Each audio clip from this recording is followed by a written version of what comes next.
In a quiet village by the hills, there lived a potter. Among all his creations, his favorite was a small clay pot. It wasn't the biggest or the most decorated, but it held water perfectly. Every morning, he filled it and carried it to the market. One day, a young girl named Mira bought the pot. She smiled, holding it close. "You're just right," she whispered. Mira lived alone in a little hut near a stream. The pot became her companion. She used it to carry water, to store rice, to hold wildflowers. She spoke to it while she walked. "We're safe here, just you and me," she'd say. "Nothing will ever change this." For 2 years, her world was steady. The pot sat by her window, warm in the sun. She felt secure. But life shifts when we least expect it. One monsoon night, the stream swelled. Rain hammered the roof. The earth turned to mud. A rush of water broke through the banks and crashed into Mira's hut. She woke to the wall collapsing. In the chaos, she grabbed what she could and ran. At dawn, she returned. The hut was gone, and there, half buried in silt, was her clay pot, cracked down the middle. Mira fell to her knees. "Why?" she cried. "I did nothing wrong. You were my one steady thing." She held the broken pieces, but water ran straight through them.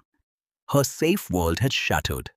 With nowhere to go, she wrapped the shards in cloth and walked.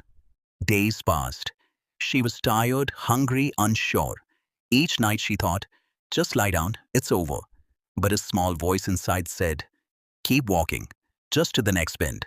So she did. One morning, the path opened into a valley she'd never seen. Terraced fields glowed green. A wide river ran through them, calm and full.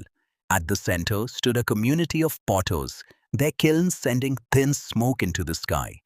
Children ran barefoot. The air smelled of wet earth and fire.